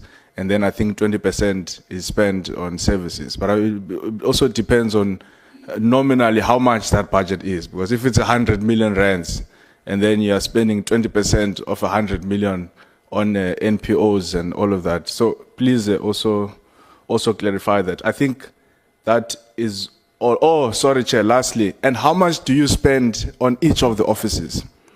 So the rent that you are paying for in all of the offices in the country, including the rent that you are paying for your headquarters. Please share that with us, because I would want to persuade you, Chairperson, that if there are vacant government buildings that are going to be cost-free, I mean, we know a lot of buildings in Johannesburg that are hijacked. You can get into partnership with the municipality, or you can get into partnership with DBSA. You can even surprise us and build your own offices. I mean, that hasn't been done. But I'd want to persuade you to say, as opposed to renting, I mean, I don't know how much you're spending in your regional offices across the country, as opposed to renting and spending hundreds and thousands of rands, empowering whoever is owning those offices. If there are opportunities to move towards department or government-owned buildings at a much lesser rate, maybe of just doing maintenance, that is something that I'd want to persuade you on. But I do want to congratulate you again, Chairperson. And also, just say again, we will be watching you. When we say this, we say it laughing, Chair. And then when we come back, it's not nice. So we hope that our smiles are not going to be misunderstood by the board, but all the best. We hope that you are going to deliver to the young people of South Africa. Thank you, Chair. Dr. Leklape? Just before the Chief Whip, it's not a question. I'm just saying I hope the NYDA board will take advantage of the current processes in terms of the national dialogue. Because if it takes off, it would be an excellent opportunity for you to go to the thousands and thousands of wards and give the representation in rural areas that you need, but also for the voice of youth to be heard. Thank you, Dr. Leklape. Let's take the Honourable Whip and then the Honourable Kanile. And honourable members, I would like you just to stay behind for 2 seconds at the end of our meeting because we need to discuss our workshop and strat plan, and also lunch for our guests is down at the Marks Building restaurant. So we'll have lunch soon. So, Thank you very much, Chairperson. I think I was some of my questions, actually, my follow-up questions were answered, or not answered, they were put forward, by Honorable Lonzi, especially on the aspect of the element of the NYS program. My question was around that, to say that it is said that there are 10 non-profit organizations that are part of implementation of NYS programs. Can we possibly get the name of those organizations, how long they've been partnering or partners of the NYS program, meaning they've been service providers, but also what is the procurement process that they utilize to select those non-profit organizations that offer these particular services? And I think I also echo the same sentiments as Honorable Lonzi to say perhaps there is an opportunity to have capacity built in-house. My other one is just to agree with Honorable Lonzi on the office infrastructure. And I think, Chairperson, what I did not get in the report was part of the questions that were raised through our oversight regarding the infrastructure, such as the offices in KZN and one of them being in Johannesburg as well. What is the cost that is incurred by the NYDA, and is there a possibility of downscaling on that? And I think agreeing with Honorable Lindsay again in terms of ensuring that we're able to build a partnership with municipalities. And lastly, what would be the reason not to be able to purchase your own facilities as NYDA? And I think this would be a question to many departments where we are not getting clarity on that. And I think on disability, I was already covered. Thank you very much, Chair. Thank you, Honourable Whip. Honourable Kanile. Thank you very much, Chair. There's some reports that I've requested and a copy of the contract. I know it's not readily available. I just want confirmation that my requests were captured. Thank you so much.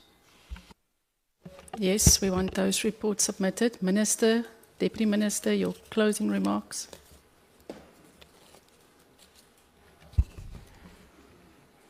Honorable Chairperson, I think let's appreciate the fact that members of the committee were interacting with what was presented to them. The new board coming in, also articulating that they will be going into strategic session. And I think in the next meetings, they'll be able to also lift some of the fundamental issues that honorable members have raised. I'm not going to go into specific questions because those are operational questions and that have been lifted. But maybe just to lift some few strategic points that are linked to many points that honorable members have raised, which I think the CEO was also trying to articulate, that all of this work that relates to youth development and accountability, I think it's important that we have a sense of appreciation that it's part of government strategy through the integrated youth development strategy. And I think it's driven by such as the institution of NYDA. And ultimately, we have to look into the commitments because all these points that members of the portfolio committee are raising is every intervention we're doing responding to job creation, to empowerment, and do we have that accountability element of it? And that's what we consistently have to monitor and meaningfully ensure that there's no systematic neglect of all these aspects of work and that we don't undermine what constitute that very same element of ethical governance in implementing youth programs for that matter. I think one must also just speak to how do we best deal with issues of tracking progress, because NYDA and also the department comes to the portfolio committee to account. And I think somehow a tracking system may be useful so that, you know, we don't bring just snapshot and we become also selective in how we want to see accountability and good governance. Portfolio committee is not an enemy to the work that government is doing. It's about monitoring progress, it's about accountability and so forth. So when there's a presentation of this nature, that gives us an overhaul of what has happened between quarters. That tracking of progress is quite important, but also it feeds to that oversight mechanism of the portfolio committee. And I think this relates also to the kind of conduct, clarity of reports that must come forward to really empower members of the portfolio committee. I think portfolio committee members are also cautioning, and I think this is a clarion message to the new board, to actually keep in mind what are some of the key issues, challenges that when we relate to the issues, affecting young people in South Africa, issues of corruption must never be overlooked. We must always pay attention on that. We must not be used and so forth. I think maybe, DC's expression is true, to say that let's not polarize also the thinking of the new board because of how we actually assume the linkages. Anyway, political issues are always going to be there. Youth issues are political issues. But to actually suggest and think that, the capacity, you are the ones that appointed these young people into the board, and we have capacity that we must embrace, but I would really caution us to polarize it into politics and political party dynamics.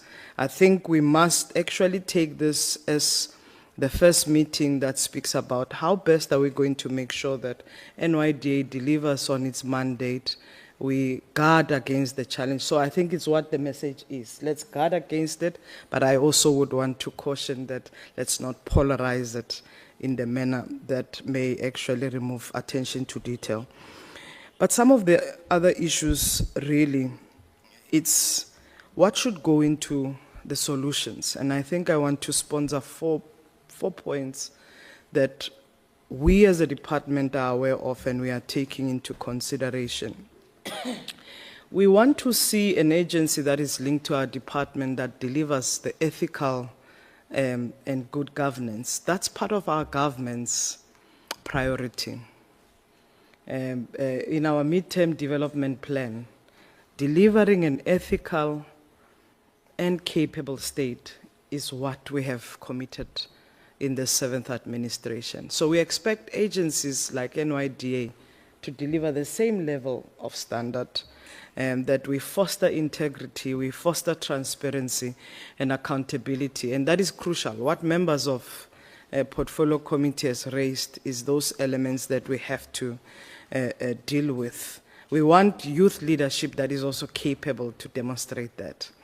And that's my takeaway, but also that contribution that I'm putting forward. The second part here, you know, the presentations that have been put forward and the comments that have raised issues of inclusive participation of youth, that we mustn't neglect rural communities. And I think Chairperson was alluding to that. Members of portfolio committee are saying everywhere we are not going to just be focusing on urban areas. So, you know, we must go to the small dorpies, we must go to the villages and rural community. I think Honorable Member Fisani, when she was making reference to 5 kilometers close to the border of Mozambique, we want all these different communities to find expression.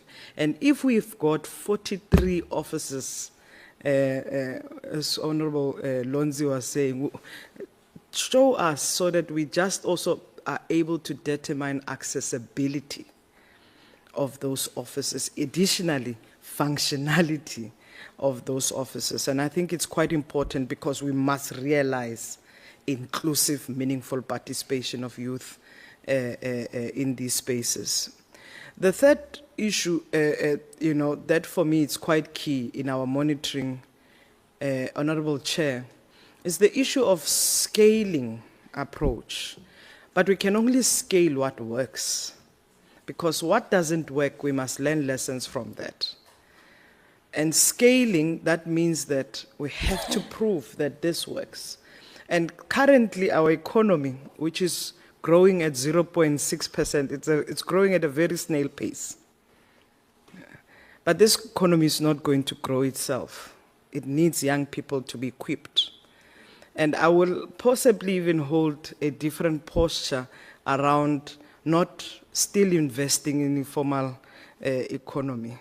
I do think we do need both formal and informal economy. I don't want us to not prioritize what are some of the things that works for majority of the population in townships, in those villages. There are not a lot of scientific opportunities in those areas, but in fact, informal economies are the ones that functions and that makes it work. So maybe it's a question of how do we balance, how do we make sure that we still invest in the critical skills that are needed in the now era, but we also don't undervalue some of those economies that matter. I can give you an example. It matters if you look at it even from the point of who actually even occupies those informal economies, which majority are women for that matter. So I think it's just strategies of how we're going to apply investing in both formal and informal economies for the empowerment of youth. But I think we must take also the point Comrade Lonzi, Honorable Member there, have made around investing even in these graduates that we have created and that have passed, that we must facilitate their capacity. It's possibly about tapping even on the potential that they possess in the skills and qualifications that they have actually reached. So I support fully that part and scaling up that approach. I think much more, NYDA's role also around coordinating and working closely with the department. I think it's a fair point Honorable Letlape makes, even so that we don't even find duplication of effort. The role of the department must strengthen its ability to coordinate, monitor aspects, but also those linkages and work to really maximize and avoiding the duplication of effort. I think those key issues for me are quite important. Maybe the last 2 points, Chair, and I would also request that we maybe rethink how we speak about a segment of our communities. I know, and maybe because also of my history in the civil society, sometimes we say things loosely about the civil society organizations that are seen as corrupt or whatsoever. Civil society is an integral part of our democratic system. I want us to give the dignity and integrity of why do we have civil society groups in South Africa. Maybe we might have some few civil society organizations that actually undermine our democratic principles and values, and then they become part of those corrupt or loose networks. But I don't want us to really put an umbrella cloth that may actually disregard. And I am seeing this because it's a growing phenomena that really the anti-democratic are utilizing that space of civil society. It's shrinking, but I would really want us to not see that vital role of why we have civil society in South Africa. They play an important role, social responsibility, advocating for human rights, and some even go to extent even of monitoring government work. So I think it's quite important that NYDA still interacts with civil society. Maybe the modality of what they have currently can be looked into, and the board and the team might have to look into those. And I think we must take this as a very important point around modality and whether they are fit for purpose, because that's what I'm hearing. Is it wise to go through that mechanism, or can we relook at it so that we save and we can redirect resources for much use that reaches community groups? But I'm really requesting that a decorum of our interaction about democratic institutions and organizations, we give dignity and integrity to civil society groups. And the last point, Honorable Chair, I think it relates to maybe a consideration. I know there are a lot of suggestions.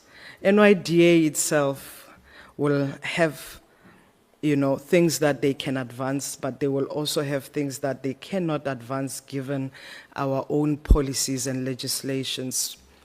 Some of it also relates to the PFMA rules. There are things that they would possibly would like to move into, whether it's building their own offices or what. So they will be limited, certainly. And we will also not approve those kind of things because, unfortunately, legislation suggests otherwise. Maybe that's also another opportunity for members of parliament.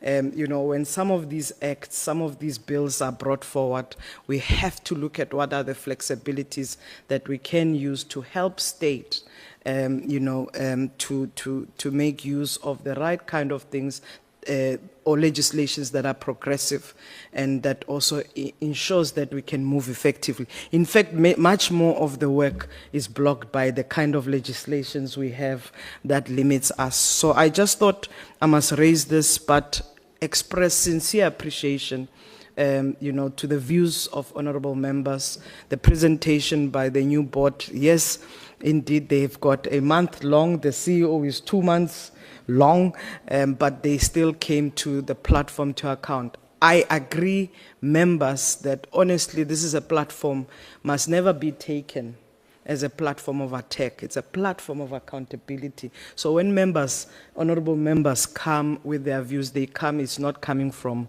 any bad space. We'll deal with politics when we need to. We'll face each other when we need to. And I mean, with our honorable member there, I'm glad you could say that this is not the room where he'll be dragged. Good. but he was late because he looked for the saloon. Next time, be on time and find it on time. Thank you so much, Chair. Saloon not run by a South African. But you see, your chair loves you. That's why you're not getting dragged today. Minister? No, thank you very much, Chairperson.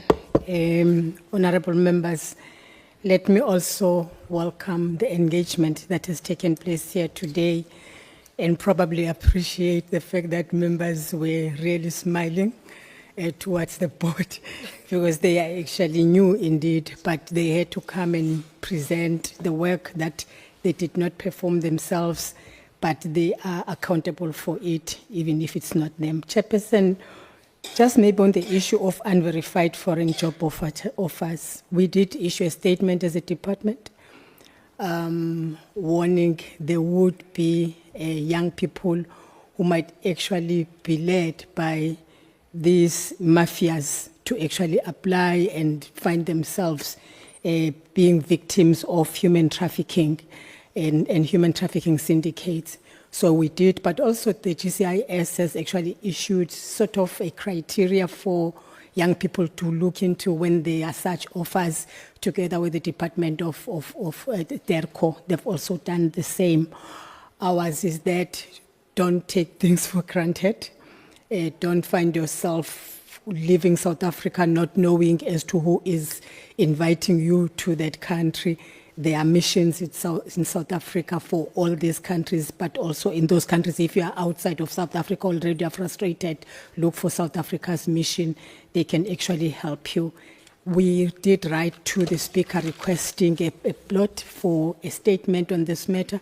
If we are granted, it means that we might also be given the opportunity as members of Parliament to make our own statements, but of course that will depend on what the minister, the Speaker says. The questions asked, there's one thing that it was emphasizing the fact that NYDA alone cannot achieve much. It does require partnership, it does require collaboration with either private sector or government departments. For instance, it will be very difficult for NYDA to ensure that technology or network reaches every part of South Africa. However, there is a department they can work with. There are entities that they can work with. First, departments ensuring that they deliver on their mandate, Department of Communication and Digital Technology. But of course, ourselves as a department, mainstreaming and influencing them, the NYDA doing the same thing, of course. So that, for sure, it talks to that collaboration, that partnership that the NYDA should consider.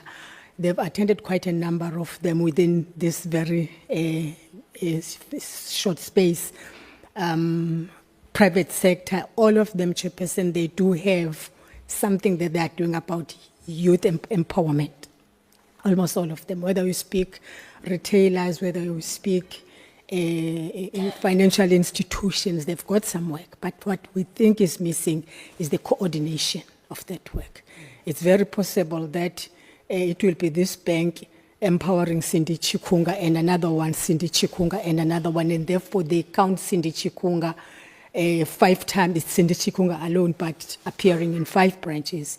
And our take is that because they seem not to be against coming together and put on one basket what they are doing, probably that is the way that NYDA should move towards, to say put on this basket so that we can then all of us together face the issue of youth unemployment and start where we can start and move forward.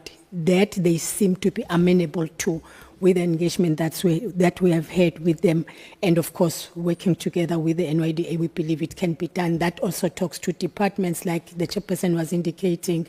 The department, you're not going to empower young people without land. They need land. And some who may even be CAs or lawyers or advocates, they seem to be interested to go the route of farming. And what we need to do is to ensure that they get the implements, they are assisted, and then of course they can move forward. But also that we address the issue of market, because that is one other issue. by the fact that somewhere the people that are still leading in those areas are people that never wanted us in those areas. So it's important that we are also assisting them in as such. We've taken note, Chairperson, I don't want to be long, we've taken note of the questions asked by members of parliament. I think there was also a question asked by Honorable Litlape to say our education system, and he referred to artisan. And my question was to say, if I want a South African artisan, I want a boiler and electrician, where do I find them? And for me to have a building that says, here you're going to get an electrician, here you're going to get a bricklayer, here you're going to get etc.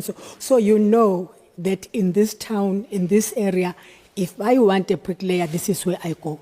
If I want an electrician, this is where I go. And they have the tools of trade so that they can actually move from there. I think that is one other model we can look at, which one saw in other countries. When you go to other countries, as you walk in town in Sao Paulo, you actually can see such buildings, so you know where to go and where you're going to find South Africans. In our case, we don't know where they are, but those are the things that we look into going forward. Chairperson, it is true, NYDA reports every quarter to us, and it's possible that we can actually come every quarter to account, so that it's not like an annual report that has not been signed off. We would be very much happy to do that. And I fully agree on the issue of who should monitor and evaluate, as the DM was saying, and as you were actually suggesting, so that there's no confusion on roles and there's no duplication. And we know where we go forward and who we account to, shareholder, etc. That actually will help a great deal. We've taken note, Chairperson, of the issue of vacancy rate, questions that you've asked with regards to staff turnover, even if there were answers, but we've taken note of that. The issue of disability employment equity, the target not met, and something was saying to me, with the targets that we set, you are either 100% achieving, you might actually be 99%, but you have not achieved, and that is what we report. And that is why it's possible, therefore, that the following month you therefore are able to meet the target, because you didn't meet it, but you're just about to. You were just left with few things for you to actually meet the target. So it's actually possible. But our wish as the department is that we meet all targets that we set for ourselves as entity, but also as a department. We agree fully that NYDA should participate in the national dialogue, and it must go all out and meet young people in the most rural part of South Africa. My own take, Chair, is that they reach out to young people in farm areas. If you talk about farm areas, we've not reached out to them even as this democratic government, and I think it is the opportunity for young people to actually reach out to those young people as well. But we really thank Chairperson for the interaction that has taken place here today. Definitely we're coming back to present our annual report as NYDA, which I think it will be around October, and will be ready again. I think this is for us, and thank you very much, Chair.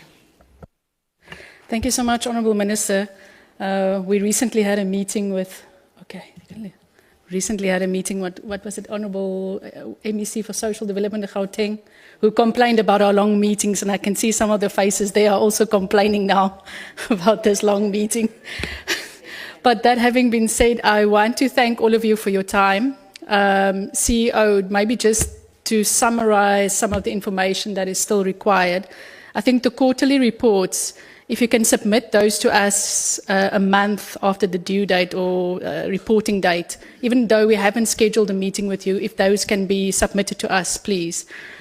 Then Honourable Lonzi requested more information on the Scorpion Kings initiative. Honourable Kanyile had asked for some reports. I think we need more information. Just go and look about your mobile units, whether you do have or it's only the partnership that you will be entering into with KZN. I think honourable members have been talking about the issue of your accessibility. It's not only, so it's the issue of the offices, Most of your offices are in big towns. There's a beautiful office in Durban, but also the issue now around some of the offices that might not be in big towns. Are they fully operational? So maybe come back with us in terms of that report as well. On the National Youth Service, we did ask which government departments, national, provincial, and which entities are part. Please, if we could also get that in writing. Your rural youth and disability strategy you'll present to us at a later stage when you come back, as well as your board strat plan. CFO, we need a report on the capital expenditure of 15 million. We're not quite sure what that is about. And going forward, I think we want to have a cost-benefit analysis on your international trips and maybe also a forecast of where you're going, so that you take us along in terms of your expenditure and your delegation sizes, etc. DM, we fully support your comments around civil society. I think they play a very important part in sustaining our democracy. They often, provide services where the state can't. They are defenders of our democracy and they do deserve our support. I think I want to say when we raise issues with you, whether it will be Honourable Lonzi having a different view on the Scorpions King initiative, whether it's the issue around values or the issue around whether South Africans have got access to opportunities. We're not polarizing discussions. We want to make you think about the realities of South Africans, and we'll do so continuously throughout these 3 years. I think the point has been raised. When you come here, we might not always agree, but oversight is not an attack on you. It's our constitutional responsibility, and we might not always agree, but we are, as the DM said, we are not enemies, we are partners. And as long as we walk that journey together over the next 3 years, we'll get far. So I want to end off where I started. We are very proud of all of you. We've got great expectations of you. You've got a lot on your shoulders. Don't rest, because young people are looking towards you for solutions. So please, work hard, work hard, work hard. Make us proud. We don't want to look back and say, we made a mistake. So please, thank you. Thank you very much.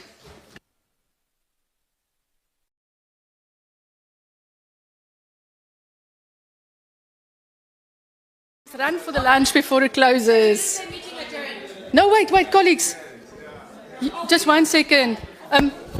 Our guests, please go and help yourself for lunch. I just need our team for 1 second.